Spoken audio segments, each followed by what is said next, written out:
If you find your passion, you're going to have this tremendous energy. It's sustainable energy.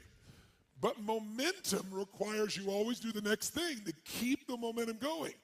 And the reason you get yourself in a passionate place is so that you change your life, and the only thing that changes your life is making a decision. So while you're in this passionate state, that's where you make decisions.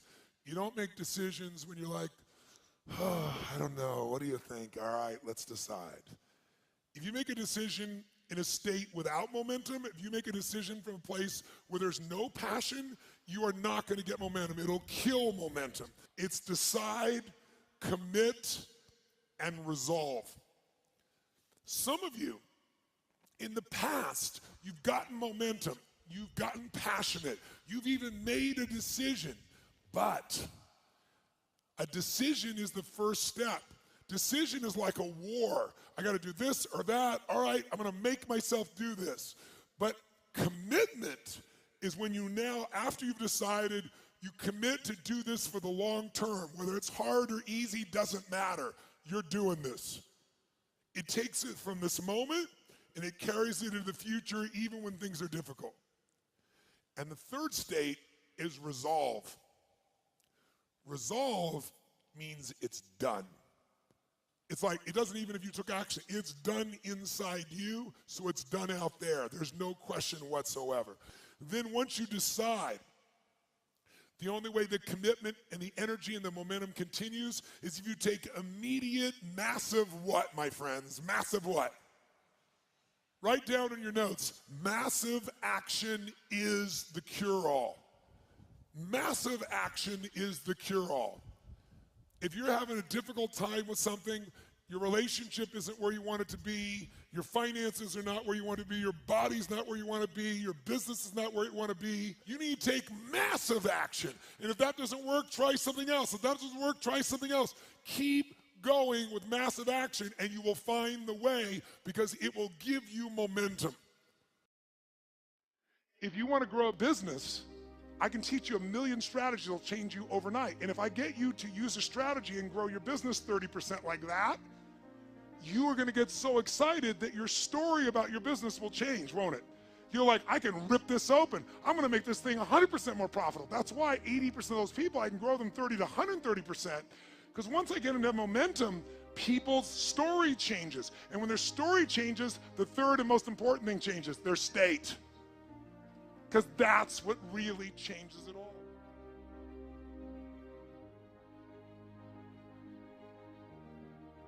The ultimate question I'm always asking is, how do I help people to break through? The question is, what are you breaking through to? In essence, all of us at some level to feel alive have to always feel like we're growing. When people ask me, what does it take to be happy? I always tell them one word, progress. Progress equals happiness. Even if you're not where you want to be yet, if you're on the road, if you're improving, if you're making progress, you're going to love it. You're going to feel alive. On the other hand, it doesn't matter how successful you are. If you stop growing, you start dying inside. Now, how does this relate to this session on breakthrough? Well, I'll say it's really simple. If you and I want to know what it takes to be happy, we have to understand what is our current blueprint of how our life's supposed to be. Now, what do I mean by blueprint? Well, we have a story in our head of how life's supposed to be. Some people's story is you work hard in school, you become really great, you're a nice person, you're a good person, and then you grow up and you take care of yourself and you find the ideal man and you fall in love and you have a white picket fence and you have 3 perfect children and you live happily ever after. Somebody else's story, the old story was you work really hard in school, you excel in college, you go to work for a big corporation, and you move up through the ranks until you're the president or chairman of the company and you become successful and respected throughout life. These are some old stories. Obviously, the stories that we hear today of what people's lives are supposed to be like are completely diverse. We no longer have these little archetypes, but one archetype still seems to remain. And that archetype is, in order for you to really feel like you're enough, many people believe they have to achieve an enormous amount. They may do it in different ways today. They may do it by building a company and taking it public when they're 27 or 25 years old, or they find and create a new technology, or they become a very special doctor. But we live in a culture in the West that teaches people that you're not enough unless you do something really special and unique, and we define special and unique in interesting ways. A school teacher is not special and unique.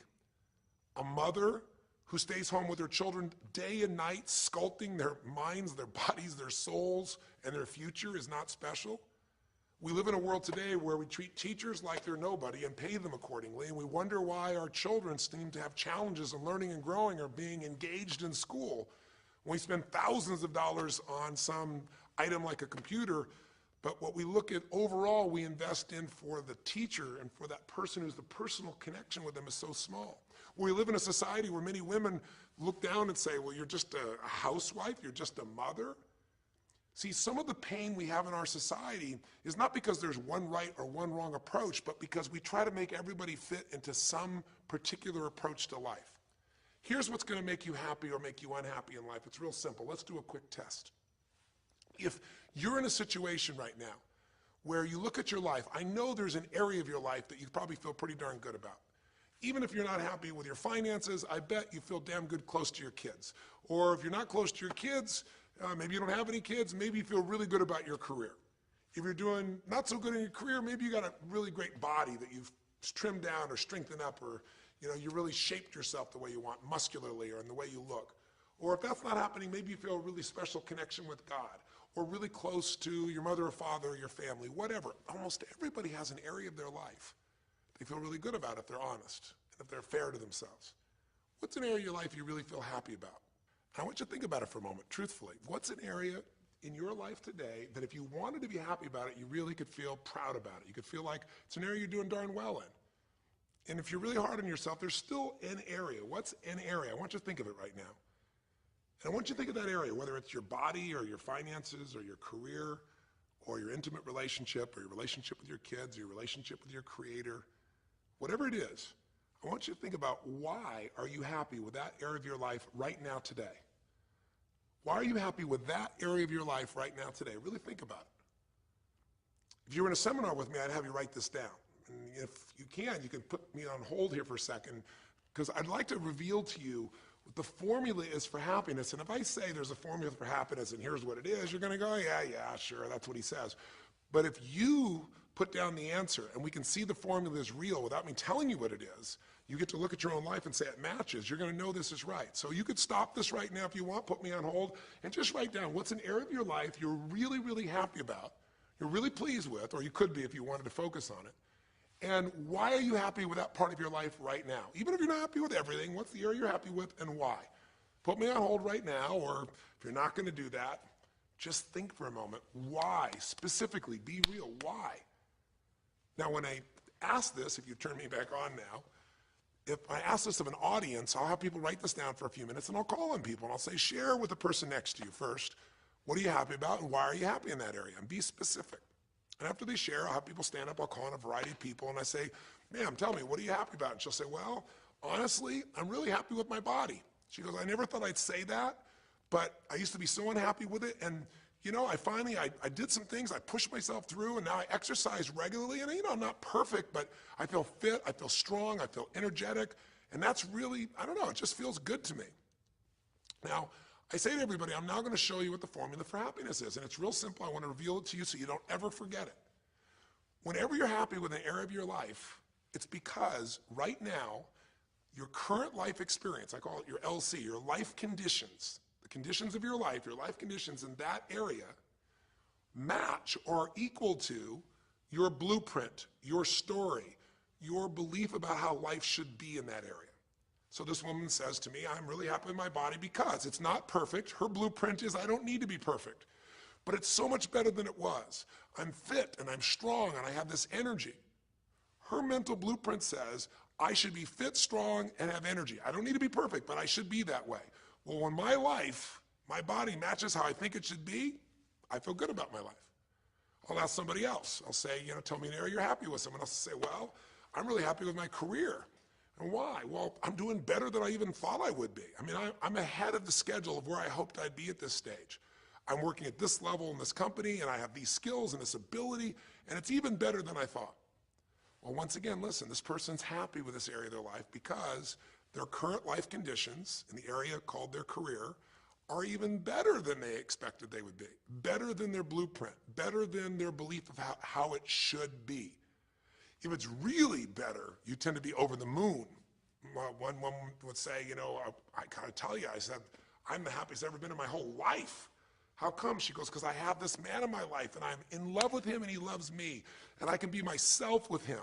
And we have this incredible intimacy and this passion and we want to be with each other all the time and I never get bored with him.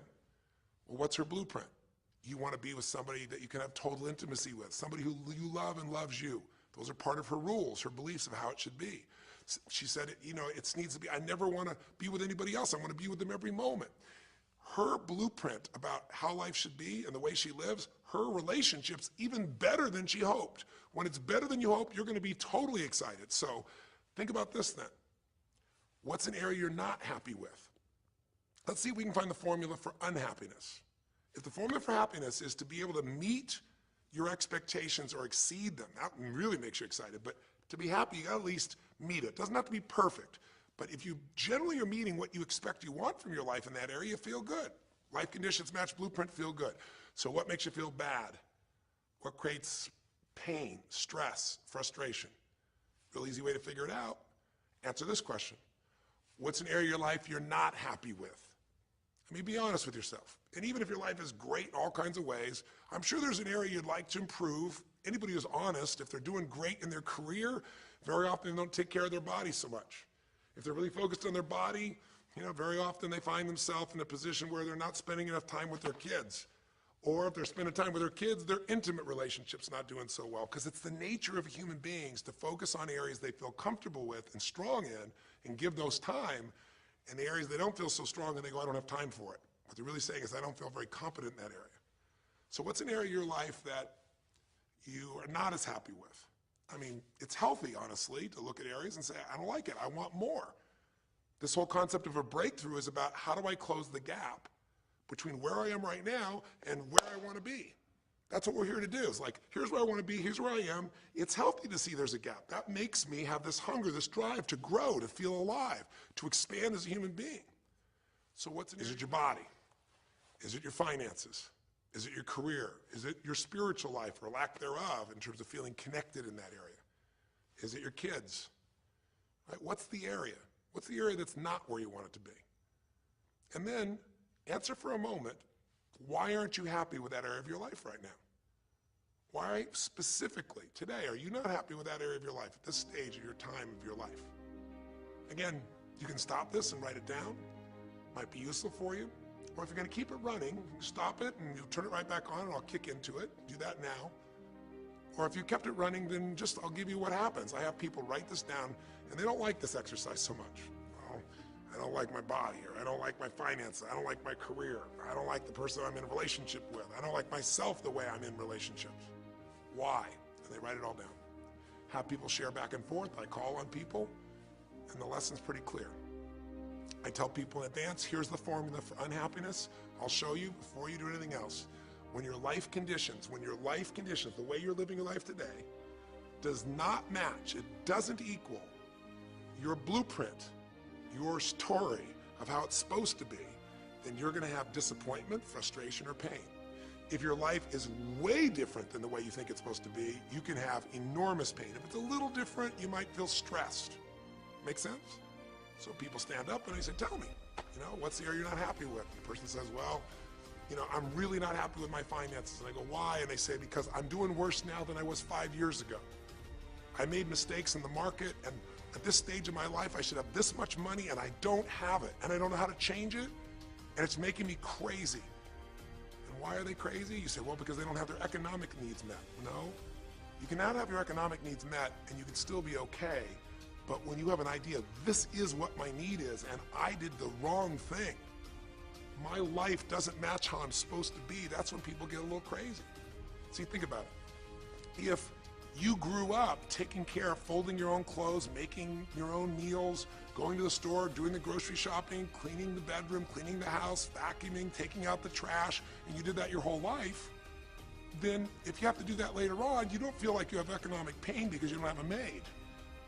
But if you grew up in an environment where everything was done for you, you never have to work, and now suddenly you have to work incredibly hard to just pay enough money to pay your bills, and all of a sudden food is building up and the house is dirty and your clothes aren't folded and nothing matches, you might find yourself really angry and frustrated because you have a different story about how life's supposed to be than how it is. Someone else will say, well, I'll tell you why, because I'm in a situation now where, I'm 30 pounds heavier than I should be. Should be is the key word. There are people in all cultures who love being big. There are people that will walk around and someone else might think they're massively overweight, but they're going, I own this, honey, and they really, truly, they match their blueprint.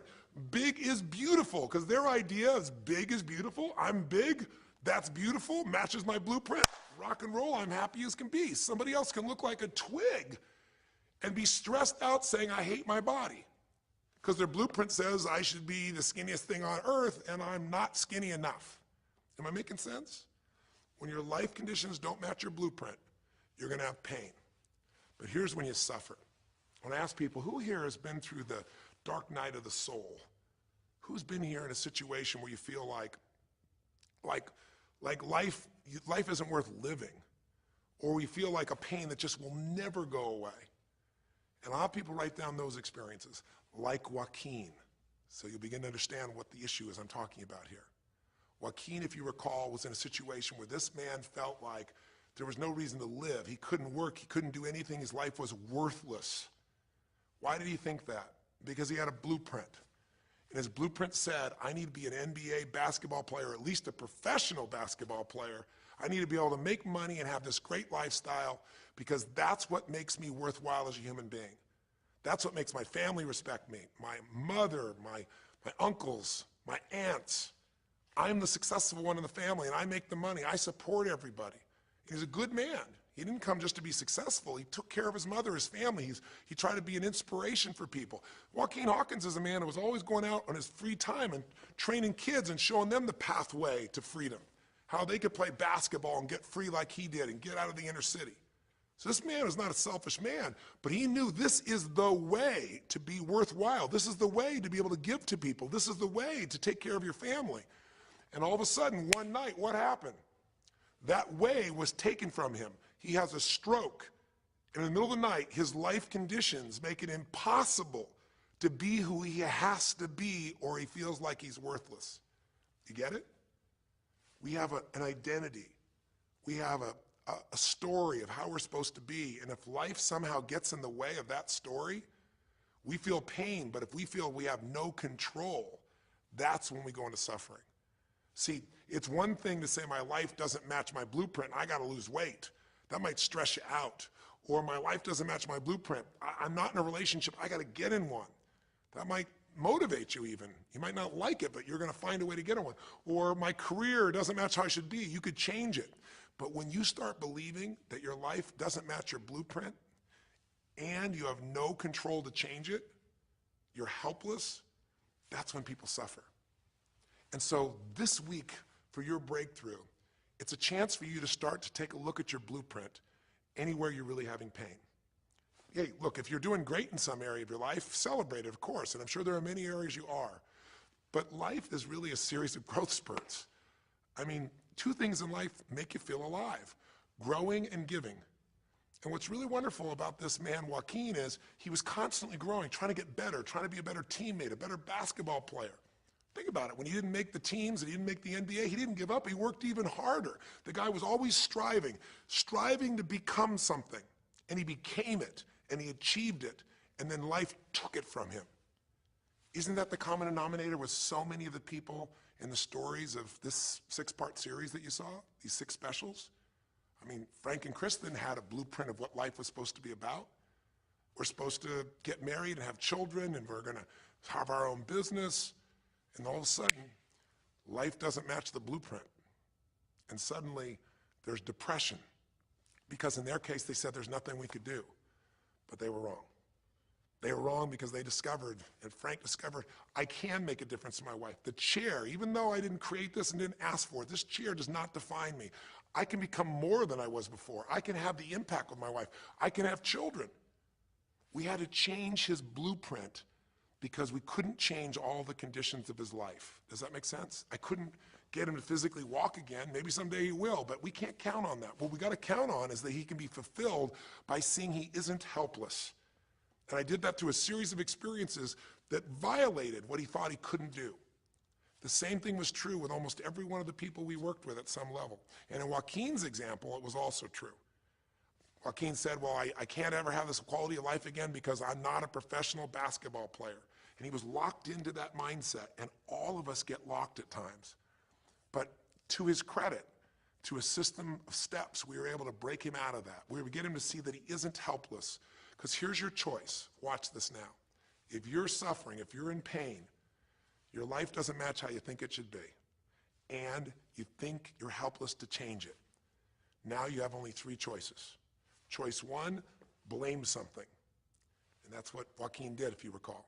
He blamed his coach, he blamed what happened to him, and of course these things were outside his control. But he blamed his coach. And a big part of the healing, if you watch this session, was bringing his coach in and getting him to see, hey, you know what, all that anger, all that resentment inside of you, Joaquin, A, it's not based on the truth, and B, like Nelson Mandela said, you know, having resentment in your soul is like drinking poison and hoping that your enemy will die. It doesn't work that way. And when Joaquin was able to break out, his breakthrough was a change in perception, to realize this coach wasn't stopping me. I just felt like I lost everything, and so I don't know how to change it, so I'm looking for something to be mad about, someone to blame, so I don't have to blame myself, or I don't have to feel so helpless. Because when you're angry, you don't feel so helpless. You feel strong for the moment, even though it's a fake strength. When he was able to make that breakthrough, he could stop blaming, because these are your three choices. When life doesn't match how you think it should be, blame something. An event, someone else, or yourself. As we talked about earlier in this series, blame games just destroy you. There's no progress when you blame. For the moment, you feel okay, but nothing changes. What are your real choices? You only have two choices in life. If life doesn't match your blueprint, you either have to change your life. That is, you got to say, you know what, my body isn't there, I'm going to go work out. My relationship isn't there, I'm going to change it. You know, I'm not making what I got to make, I'm going to retool. I'm going to get a new skill. I'm going to go back to school. I'm going to start a business. I'm going to do something. You have to do something to change your life. Or, in order for you to be happy, if you can't change your life, you're going to have to change your blueprint. Usually in life, it requires a little bit of each. Does that make sense? And if you change your life and change your blueprint, you can have an extraordinary life. And what you witnessed this man do was, once he let go of his anger and his denial, once he started to look at things, he began to find, by spending time with his family, that he was worthwhile being loved whether he played basketball or not. Of course, professional basketball was no longer a part of it. And we got to get Joaquin to shift that. And Joaquin is a metaphor for all of us, because all of us are going to have times in our life when what we want or think life should be like isn't going to match how life really is. Those moments, if we blame, our life goes into pain. If we change, we can change our life and match our blueprint. But we have to also know when it's not within our control. And that's how we're able to make a shift and change what our story is for our life, what our expectations are, not by lowering them, but by changing what that model really is. I hope this makes sense to you. I'll give you a great example. Years ago, I do a lot of work with business people, celebrities, people of all kinds of walks of life. And I was dealing with a group of people, and they knew a very, very powerful celebrity. And to give that person privacy, I won't tell you too many details, so you can't figure out exactly who it is, but it would be a person who was very successful as a woman, who was extremely attractive by cultural standards, a woman who's had a lot of dear friends, a lot of deep respect, so great skill, great ability, extremely talented, quite attractive, quite wealthy in financial terms, and lots of great friends. This would be, for most people's idea, the ultimate blueprint. If your life matches that description, you must have an incredible life. But ironically, this particular individual, as famous as they were, was depressed all the time. They had seemingly everything, and yet the person was depressed. How do you get depressed when you're smart, and you're strong, and you're beautiful, and you got great friends, and you're rich, and you're famous? Well, it's real simple. People said, I don't know what it is. Everyone's tried to help her. She's been through counseling. She's got all these different drugs. Nothing's working. She's taking antidepressants, and she's still depressed, which is not uncommon, by the way. Because if you change the way you feel physically, but you still see your life doesn't match how you think it should be at some level, and you feel like you're helpless to change it, you're going to be depressed. So I said, bring her to me. I said, I can help her. I know that sounds like hyperbole, but I absolutely can help her. Well, how do you know that, Tony? Because I already know what the problem is. I know if someone's depressed, it's because they feel helpless because their life doesn't match how they think it should be. I just don't know what her blueprint is, but we'll find out what it is, and we'll either help her change her life, or we'll help her change her blueprint, or both. Long story short, and very quickly, I'll tell you the core of it. She came to me and she spent maybe the first half an hour telling me, apologizing, saying, I know I should be happier. I know it's silly for me to be depressed. I don't know why I'm so depressed. I know I should be grateful for what I have, and I am grateful. And it was all these reasons why she knows she should feel good, but still didn't. And I tried to finally explain to her, listen, I don't care about that. I care about you. The fact that you're not happy has nothing to do with what you have or don't have. The fact that you're not happy is that your life doesn't match the way you think it should be. And you have some idea of how you think it should be. And worse, if you're this depressed after all this time, you feel like you can't do anything. You have no power to change it. You feel helpless. And she looked at me in a certain way, and I said, so what is that? What did you want your life to be like? She goes, well, it sounds stupid. I said, it's not gonna sound stupid to me.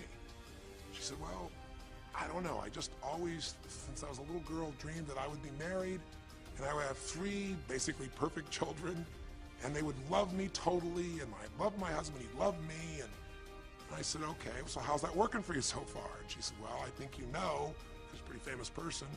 She said, I'm divorced twice, I have no children, and I'm now X age. And to give you a clue, that age would be an age where having a child, your own natural child at least, barring a medical miracle, is not gonna happen. So I said to her, well, why don't you just adopt? She goes, no, that's not it. And so what I had to dig under is, remember we talked in one of the earlier sessions about there's the surface problem and then there's the deeper desire or need. So I said to her, I said, well, what if you couldn't have the husband but you could have the kids? And she smiled and she said, I'd take that. I said, well, why not adopt a kid? She goes, no, it has to be my own blood children. So I kept digging to find out what was behind her blueprint. Because your blueprint is just a projection of what you think you need to be happy. But as human beings, we're notoriously ineffective at knowing it's going to make us happy. So much that we think we're going to make us happy, we get there and we go, is this all there is? So many things that we think are going to make us miserable and we can never deal with, we go through it and we can handle it. We're not good at projecting these things. All kinds of studies will show this. So I said to her, well, what are you hoping to get from these 3 children? Why do they have to be your blood children? And she finally said, well, if they're my blood children, I know they'll always love me. They'll never leave me. What was she looking for? Unconditional love. She had this big blueprint that said, White House, picket fence, 3 children, perfect husband, all these different things. But what was behind that was a need to feel like she could have love that would be certain and wouldn't go away. So I can help her meet that need. So I said to her, I said, well, maybe one reason you don't have a husband is because every time you look at one, you're trying to figure out if he's going to get you those 3 kids in time and how that's going to happen. And maybe he feels a little stressed when you're looking at him this way because he can feel what's going on behind your bed, even if he doesn't know what the words are. And she started to laugh. She goes, I guess I've probably been that way a good portion of my life.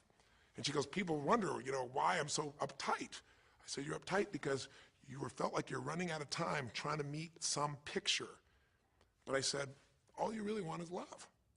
I said, don't you have a lot of love in your life? Tell me about your friends. And gradually, I got her to start seeing this love that she was trying to get was already here. It didn't match the picture. Maybe we could paint a new picture of what life could really be like and make sure that picture met her deepest needs. That's basically what we did with Joaquin. Joaquin wanted to be a professional basketball player because he loved basketball, yes, but also because he wanted to be that man who was a leader. He wanted to be the man who was the good man. He wanted to be the one who brought energy to people. He wanted to be the man people would look up to. He wanted to be the man who could take care of his family in style, all of his family, not just his daughters and his wife, but other people as well. Underneath it all, he wanted to know that he mattered. And through the process that you saw in this show, he began to find out that he didn't need to be angry at the world, that yes, his blueprint was taken from him, but his soul and his ability to be a special human being that could touch other people was not taken from him. That maybe his real gift was his ability to inspire young kids, his ability to get himself to do whatever it took. How did he become a professional basketball player? Unbelievable discipline, unbelievable drive. He started bringing that to picking up trash, and the game started to change. He started to have fun there. He could come home and take care of his kids and pay his bills.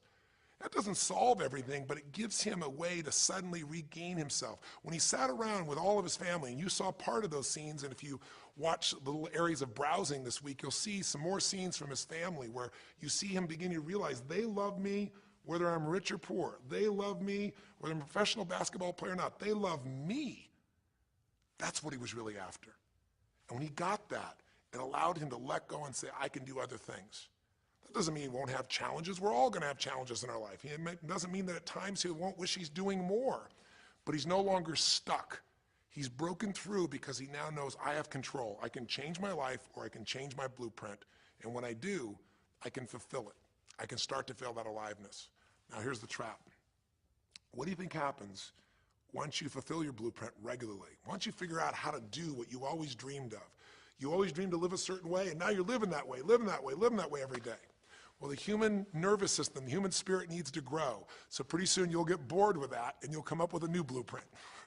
That's part of life that's exciting. See, if you and I from this day forward are going to be happy, just remember what we've said. It takes two things, grow and give. A meaningful life comes from growing, that sense of progress, and it comes from having life not just be about me, but about we, doing something that makes me feel connected to other people besides myself. That growth, that sense of contribution fills a deep spiritual need that we all have. If you are unhappy in your life, you got three choices, really two. Blame, that's not a choice, it's not going to work. Don't blame someone else, don't blame the event, don't blame yourself. Just figure out what you're going to do to change your life. That's my specialty. If you like my coaching or my team's coaching, come visit with us. Come to an event. Come get a coach. Come through a program, and we'll guide you through it more than just a few minutes like this, and we'll do it directly, an environment that'll shift you. Or change your blueprint. You're going to have to rewire what's going on inside, and that's what we focus on as well. So I hope this journey has been an interesting one for you. I hope it's opened up your eyes to what it takes to go from where you are to where you want to be. It takes changing your emotional pattern. It takes bringing presence to your life. It takes realizing you have no problems compared to somebody else and putting your life in perspective. It takes the ability to deal with those extreme stresses that happen in your life by questioning your limiting beliefs. And again, we'd love to coach you and show you how to change those in a permanent way where it happens automatically, just like lifting weights so often until the muscle's always there and you find yourself able to follow through. It takes for you to be able to figure out how to deal with crisis and how to turn it around. It takes facing your fear. It takes pushing yourself through what used to stop you. It takes putting yourself in a position where you connect to what's more important than just yourself, what you value than just yourself. And it takes, I think in this case also, the ability to realize that no matter what happens to you, you're more than that moment. You're more than the story you think you're supposed to be. And that even when you're not matching what you think you need to be, maybe there's a reason for that. Maybe you're having to find a different part of yourself that's going to fulfill you at a much deeper level. Sometimes failing to get your goal gives you your destiny. I can't tell you how many people I've known over the years who had an idea of what they thought their life was supposed to be like, and they didn't achieve it, and they felt miserable and upset and frustrated, and one day an opening happened, and they went, oh my God, thank God that didn't happen. I think it's Garth Brooks had a great song, and it's a song about when he was in high school, and he was in love with this girl, infatuated with her, and she didn't even know that he existed. And he prayed to God every day that she would notice him, that she would fall in love with him. And then sure enough, she never did. He was so disappointed. His blueprint didn't match. His life didn't match it because she didn't even know he existed. And he felt this suffering. He could do nothing to turn it around. Well, 15 years later, he became a guy named Garth Brooks, somebody everybody knew, and he could rock, stadiums with his energy and his song and his music. And he goes back to be at his high school reunion. I think it was his 15-year reunion, if I remember correctly. I don't remember the exact year, but all I remember is he said he saw that woman that he was so obsessed by. He was looking forward to seeing her. And now he was Garth Brooks, and he met her. And after he met her and spent some time with her, he wrote a song called Thank God for Unanswered Prayers. Sometimes not getting your blueprint's the best thing that ever happened, because the disappointment drives you to find something more important inside of you. Or not getting it makes you look for another aspect of your life, a spiritual aspect, a family aspect, a physical aspect. If you can just trust that life doesn't happen to you, it happens for you, then you can find in any situation a benefit that can take your life to the next level. I don't care if you're Frank and Kristen, I don't care if you're, Mandy and Scott. I don't care if you're Joaquin and Kim. Every one of us in our life is going to face situations where it feels like we have total trauma, something that's been taken from us. The real question is, what are you going to do with it? Some people just live in their story of what they don't have, and they have the right to do that. If Frank and Kristen lived in pain and felt bad, we'd all say they have the right to do it. It's the difference between what you have the right to do and what you deserve to give yourself and others. We have the ability to transcend whatever happens to us. There's something called post-traumatic growth. Very few people know about it. Two people go through the same stress, one's destroyed, the other grows. What's the difference? The people that grow will not give up. They don't have any excuses. They find the way to break through whatever it takes. And when they do, three things happen. Number one, they realize who they really are and what they're capable of. They realize they're so much stronger than they thought they were. And number two, they deepen all their relationships. You want to know who really cares about you, who you love and who loves you? Go through some tragedy, go through some hard times. All your Facebook friends go away.